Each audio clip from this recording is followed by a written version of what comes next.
हजारों युवाओं के बीच में, छात्र छात्राओं के बीच में अपनी बात को रखा। और गौर करने वाली बात यह है कि उन्होंने कहीं पर भी राजनीतिक चर्चा नहीं करी, पॉलिटिकल मुद्दा नहीं बनाया, जबकि हम सब जानते हैं कि देश के अंदर लाखों लाख ऐसे बच्चे हैं, ऐसे परिवार हैं जो बहुत प्रभावित रहे नीट पेपर लीक से। 22 लाख बच्चे। और कल जो राहुल गांधी जी ने कहा, जो प्रेजेंटेशन दिया, उसको देखकर स्पष्ट है कि पूरे देश में जो शिक्षा प्रणाली है, जो एजुकेशन सिस्टम है, जो कॉम्पिटिटिव एग्ज़ाम्स का पूरा स्ट्रक्चर है, सरकार और जो निजी संस्थाएं, उस पूरे देशव्यापी जो व्यवस्था बनी हुई है, उसके अंदर जो इसका शिकार होते हैं वो मध्यम वर्ग के, ग्रामीण क्षेत्र के और नौजवान जो हैं वो हमेशा इस चुंगल में फंस जाते हैं। और ट्यूशन के लिए, पढ़ाई के लिए, निजी क्लासेस के लिए, मेस के लिए, अकोमोडेशन के लिए लाखों करोड़ रुपए उन मध्यम वर्ग के परिवारों की जेब से जाते हैं। और बहुत सीमित स्थान के लिए इतना परिश्रम करना पड़ता है, कंपटीशन करना पड़ता है, ये व्यवहारिक नहीं है। और नौजवानों को इस मानसिकता से बाहर निकालने के लिए हम पूरे देश के लोगों को सोचना पड़ेगा कि हम क्या आगे करें। महत्वपूर्ण बात यह है कि 5 भारत सरकार के जो मंत्रालय हैं, जितना बजट उनका नहीं है, उससे ज़्यादा पैसा देश के परिवार, देश के लोग अपने बच्चे बच्चियों की पढ़ाई के लिए देते हैं। और अधिकांश, मेरे ख्याल 90 या 95% ऐसे बच्चे हैं जो कामयाब नहीं हो पाते। उसके बाद उनका क्या होता है? ना जॉब्स अवेलेबल हैं, ना फेयरनेस अवेलेबल है। और सबसे बड़ी बात यह है, जब परीक्षा के लिए लोग मेहनत करते हैं, परिश्रम करते हैं, त्याग तपस्या करते हैं, इतनी जद्दोजहद के बाद जब निराशा हाथ लगती है और नौजवान बच्चों को जब आत्महत्या करनी पड़ती है, इससे ज़्यादा मैं समझता हूँ दर्दनाक बात देश के लिए नहीं हो सकती।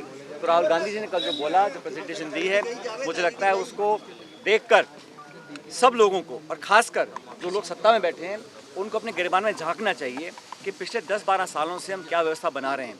इस देश को आगे ले जाने के लिए अगर कोई भूमिका निभा रहा है तो नौजवान निभा रहा है। तो नौजवानों की प्रतिभाओं का चयन करने के लिए, और सबसे बड़ी बात यह है कि जब नौजवान बच्चा बच्ची मेहनत करता है, अपने सपनों को पूरा करने के लिए काम करता है, उसको विश्वास होना चाहिए कि जिस सिस्टम से, जिस व्यवस्था से मैं गुजर रहा हूँ वो फेयर है, वो पारदर्शी है, उसमें जिम्मेदारी लेने वाले लोग बैठे हैं। अगर कोई गलती होगी तो गलती करने वाले को सज़ा मिलेगी। कोई चोरी करेगा, करप्शन करेगा तो उसको उसका खामियाजा भुगतना पड़ेगा। दुर्भाग्यवश अब तक हमने देखा अनगिनत पेपर लीक हुए, और हाल ही में जो CBSE में ऑनलाइन मार्किंग का मामला शुरू किया, उसमें भी हज़ारों लाखों बच्चे प्रभावित हैं। इस पूरे मामले को देखकर हम लोग जो कार्यकर्ता हैं, जो विपक्ष के लोग हैं, हम सब लोग चाहते हैं कि देश भर में इस मुद्दे को जनता तक लेकर जाएं और जो सरकार में बैठे लोगों को मजबूर करें कि एजुकेशन सिस्टम को, प्राइवेट कॉलेजेस हैं, संस्थाएं हैं, जो इंस्टीट्यूशन ऐसे हैं जो कोचिंग कराते हैं, उन सब पर कहीं ना कहीं हम लोगों को एक चर्चा करनी पड़ेगी कि रास्ता क्या निकल सकता है। तो जैसा राहुल जी ने कल कहा, और कोटा में जो माहौल हमने कल देखा, सब लोग सुनना चाहते थे कि विकल्प क्या है। आज तक जो व्यवस्था है उससे लोग नाखुश हैं, असंतुष्ट हैं।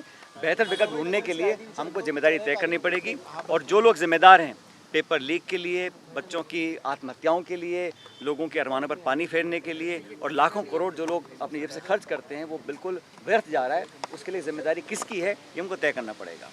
और जैसा भी आप देख, राजस्थान के अंदर भी पहली बार मैं देख रहा हूँ इतनी भारी संख्या में एग्ज़ाम होने के बाद क्वेश्चन डिलीट हो रहे हैं। पहले तो पेपर लीक हो रहा है, फिर मार्किंग में कोई पारदर्शिता नहीं है, तीसरा जो मेहनत कर जाते हैं एग्ज़ाम देने के बाद दर्जनों ऐसे सवाल हैं जो डिलीट किए जाते हैं। तो क्या सरकार के पास ऐसे लोग नहीं हैं जो एग्ज़ाम सेटर हैं, जो क्वेश्चन बनाते हैं, वो ढंग के क्वेश्चन बनाएं? तो हर जगह सवाल उठ रहा है। आप सोचिए इस नौजवान पे क्या गुजरती होगी। पहले डर लगता है कि पेपर लीक हो जाएगा, पेपर कैंसिल होगा। फिर आप जो मार्किंग चेकिंग होती है उसमें भी कोई ट्रांसपेरेंसी नहीं है। आप नया सिस्टम लागू करते हैं, लोग हमेशा इस असमंजस में रहते हैं कि न्याय हो रहा है कि नहीं हो रहा है। तीसरा, जो क्वेश्चन डिलीट हो रहे हैं पेपर होने के बाद, ये मैं समझता हूँ हर चौतरफा मार नौजवानों पर पड़ रही है।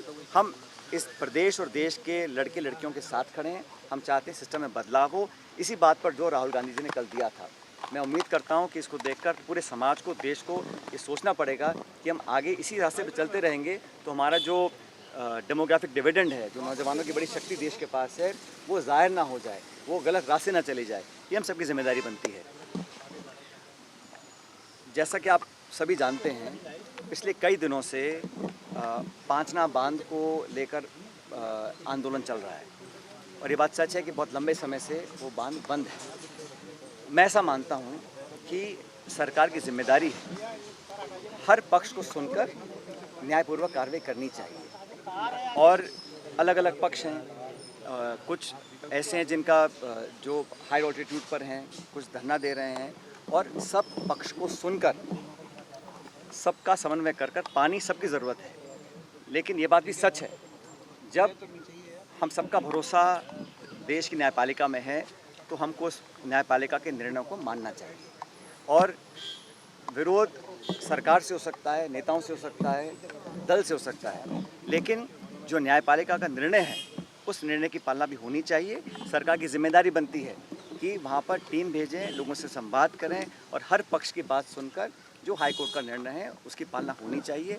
लेकिन पानी की ज़रूरत सब लोगों को है और लगातार 360 गाँव ऐसे हैं जो नदी के पास भरतपुर तक हैं, उनका अलग पक्ष है। जो लोग पानी पहले उनको मिल रहा था उनका अलग पक्ष है। सबकी बात सुनकर नियमानुसार कार्रवाई होनी जरूरी है और समन्वय के साथ, क्योंकि कोई नहीं चाहता कि तनाव पैदा हो, होना भी नहीं चाहिए और ये सरकार को अपने लोग भेजकर इसका रास्ता निकालना चाहिए।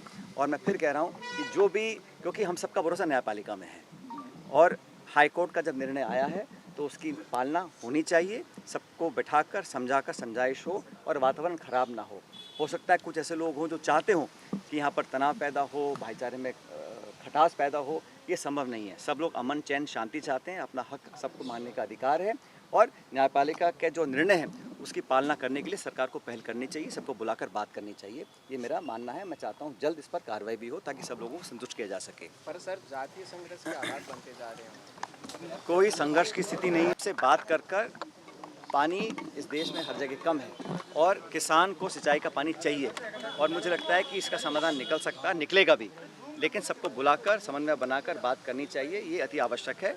और मैं ऐसा मानता हूँ कि सब लोग चाहते हैं कि इसका समाधान जल्द निकले, लेकिन पहल सरकार को करनी पड़ेगी। लंबे समय से परियोजनाएं लंबित हैं, उस पर कार्रवाई नहीं हो रही। सरकार ने भी 2.5 साल में कोई कदम नहीं उठाया। अब सरकार को चाहिए कि पहल करें, वहाँ पर टीम भेजें, लोगों से संवाद करें और जल्द से जल्द इस मामले का निराकरण हो ताकि इसमें कहीं किसी को आपस में टकराव की स्थिति पैदा करने का मौका ना मिले। और जब हाई